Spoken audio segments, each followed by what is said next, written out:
자, 그럼 이번 시간에는 제7장 포식 그리고 초식 그리고 질병에 대해서 한번 알아보도록 하겠습니다. 자, 이번 장에서는 각각 포식, 초식 그리고 질병의 특징과 이러한 포식과 초식과 질병이 개체군의 밀도 변동에 어떠한 영향을 미치고 더 나아가서는 군집 구조에 어떠한 영향을 미치는지에 대해서 알아보도록 하겠습니다.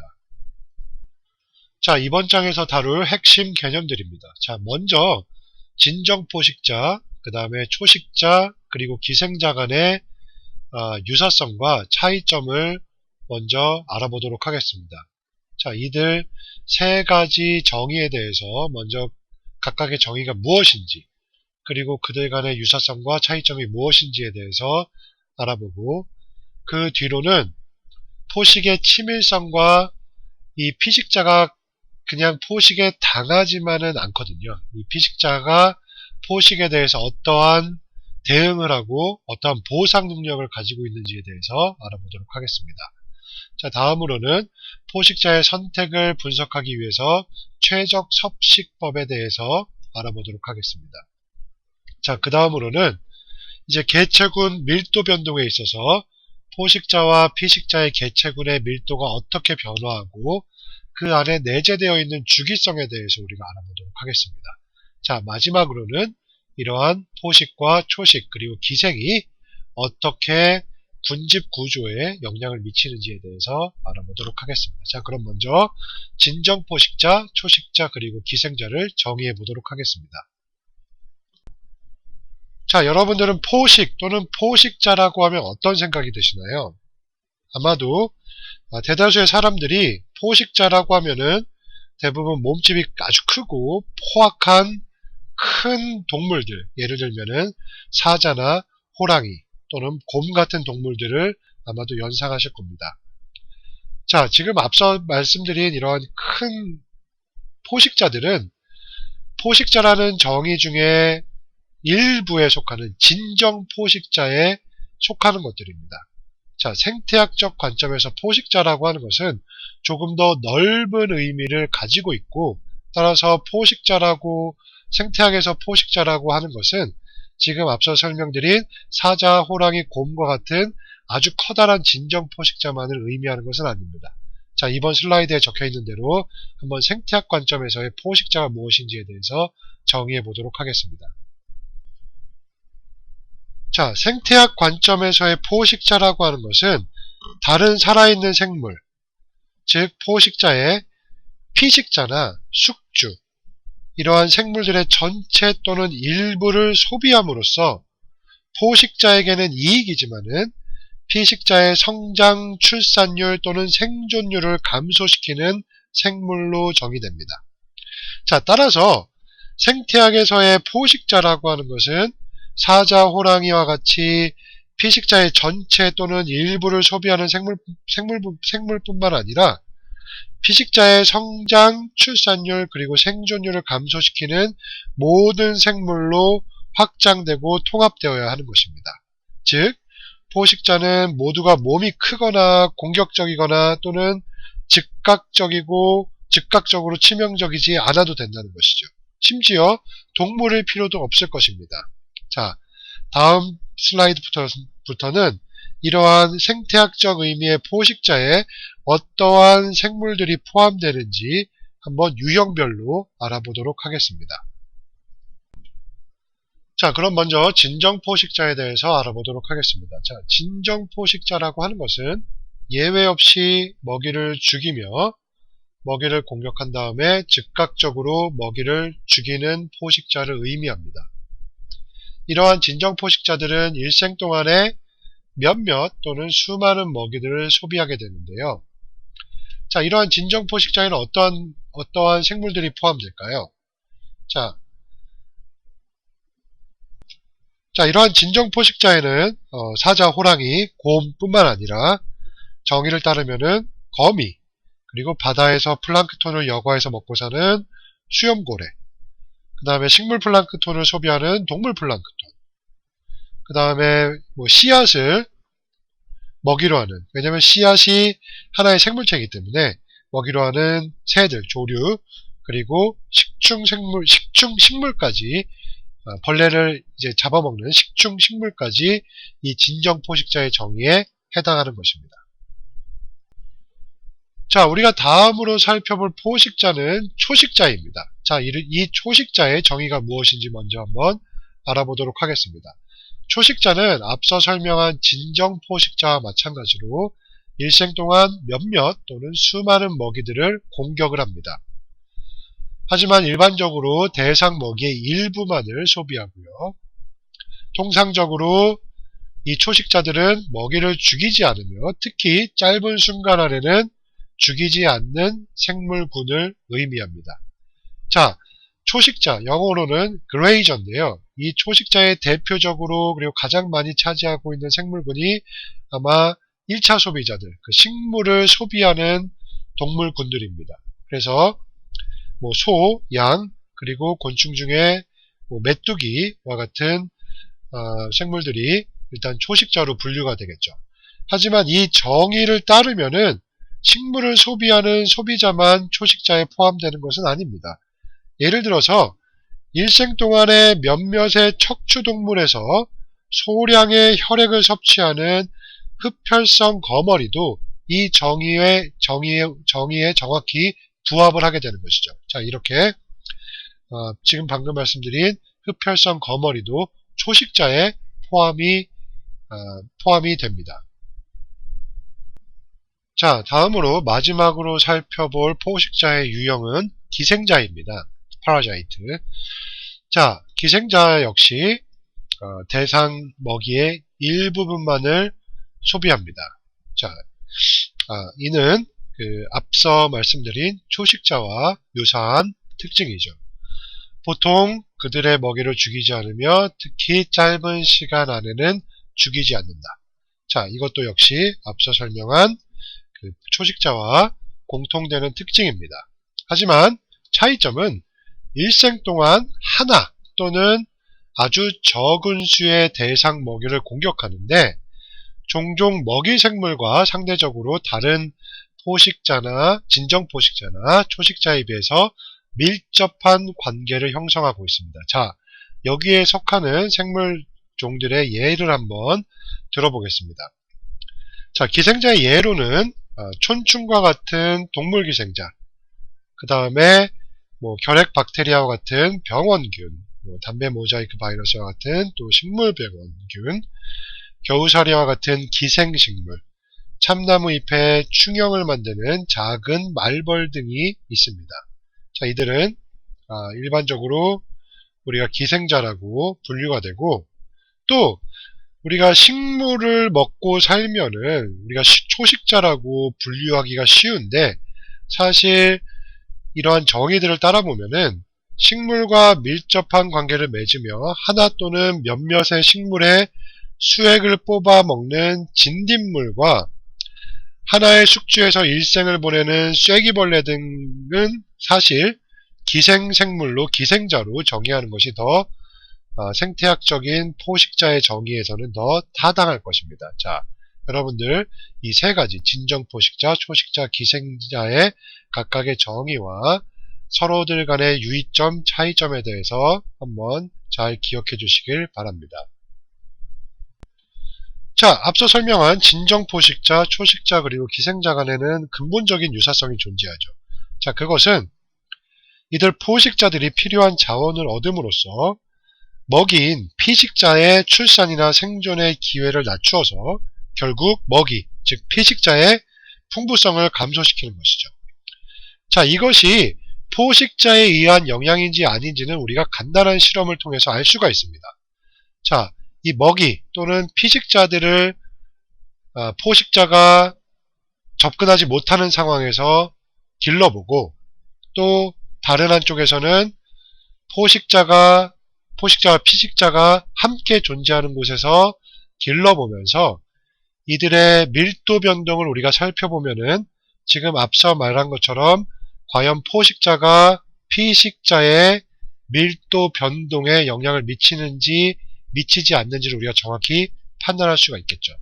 자, 이러한 실험 기법은 우리가 앞서에서 종간 경쟁을 우리가 실제로 존재하는지 아닌지에 대해서 판별할 때도 우리가 유사한 실험 설계를 했었고 기법을 사용을 했었죠. 자, 지금 보시는 예를 한번 설명하면서 포식자가 피식자의 풍부도를 어떻게 바꾸는지 한번 알아보도록 하겠습니다. 자, 지금 보시는 예는 포식자 중에 하나인 말벌의 존재 유무에 따라 그 피식자인 인디언 곡식 나방의 밀도가 어떻게 변하는지를 보여주고 있습니다. 자, 두 개의 그래프가 있는데 위쪽 그래프는 피식자인 인디언 곡식 나방과 포식자인 말벌이 함께 존재했을 때, 다음 밑에 그래프는 피식자인 인디언 곡식 나방이 포식자와 격리돼서 피식자만 존재했을 때의 그래프를 나타내고 있습니다. 자, 두 그래프 모두에서 녹색이 피식자인 인디언 곡식 나방을 나타내고 붉은색이 기생 말벌, 포식자인 기생 말벌을 의미합니다. 자, 먼저 밑에를 보시면은 포식자가 없는 상황에서는 시간이 진행됨에 따라서 피식자의 밀도가 늘어나고 약 150일 후에는 밀도 변동이 있긴 하지만은 밀도가 안정적으로 유지되는 것을 알 수가 있습니다.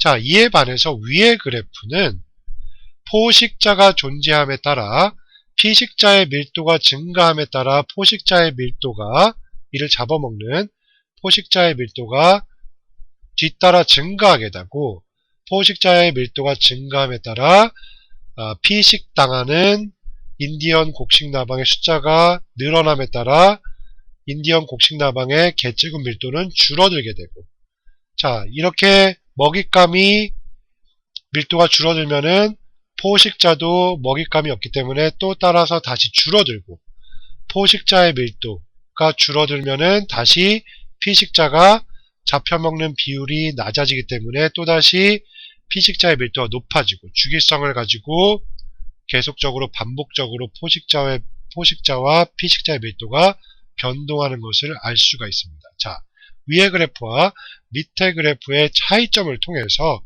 우리가 포식자인 말벌이 피식자 개체군 밀도 변동에 아주 중요한 영향을 미치고 있다는 것을 알 수가 있습니다. 자, 이제 다음으로 살펴볼 내용은 포식의 치밀성과 피식자의 보상에 관한 내용입니다. 자, 이 자료가 보여주는 것에 대해서 일단 먼저 설명을 드리도록 하겠습니다. 자, 이 그래프가 나타내는 것은 포식이 어떠한 피식자에게 더 영향을 많이 주는지를 나타내는 것입니다. 자, 먼저 결론부터 말씀드리면은 어떤 병에 감염돼서 어떤 적합도가 떨어진 또는 쉽게 말해서 능력이 떨어진 피식자들이 더 포식자에게 노출되고 포식을 당하는, 예를 들어서 잡혀 먹는 일이 더 빈번할 수가 있다라는 것입니다. 자, 이 그래프를 먼저 설명을 드리겠습니다. 자, 이 그래프는 X축은 일단 붉은 뇌조라고 불리는 새의 그 기생선충, 기생균이 감염되어 있는 정도를 나타냅니다. 자, 그 다음에 Y축은 그 새에 기생하고 있는 기생충의 밀도에 따라서 얼마만큼 많은 새들이 해당 밀도에 존재하는지를 나타냅니다. 자, 예를 들어서 이 그래프 X축에서 0에 가까울수록 그 새들은 기생선충에 감염이 덜 되어 있는 것이고, X축에서 오른쪽으로 갈수록 이 붉은 뇌조라는 새는 기생선충에 더욱더 많이 감염이 되어 있는 것입니다.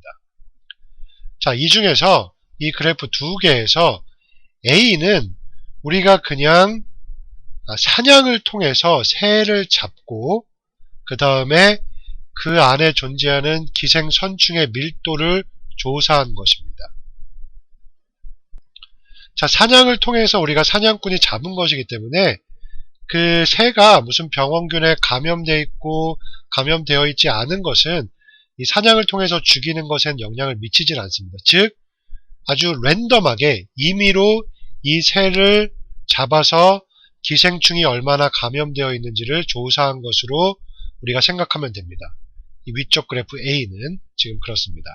이 그래프 A를 다시 보시면은 보시는 것과 같이 기생충에 감염되어 있는 새 중에 기생충의 숫자가 감염된 기생충의 숫자가 낮은 것들이 훨씬 더 많습니다. 즉 이 막대 그래프를 보면은 0쪽으로 왼쪽으로 지금 치우쳐져 있습니다.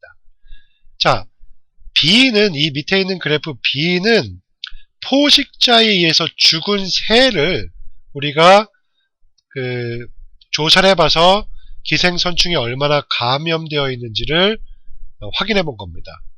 A와 B의 차이는 A는 그냥 우리가 자연계에 존재하는 이 붉은 내조 새를 임의로 랜덤하게 추출해서 기생선충이 얼마만큼 감염되어 있는지를 확인한 것이고, B는 실제 자연 생태계에서 붉은 뇌조의 포식자에 의해서 잡혀먹은 개체를 우리가 기생선충이 얼마나 감염되어 있는지 확인한 것입니다.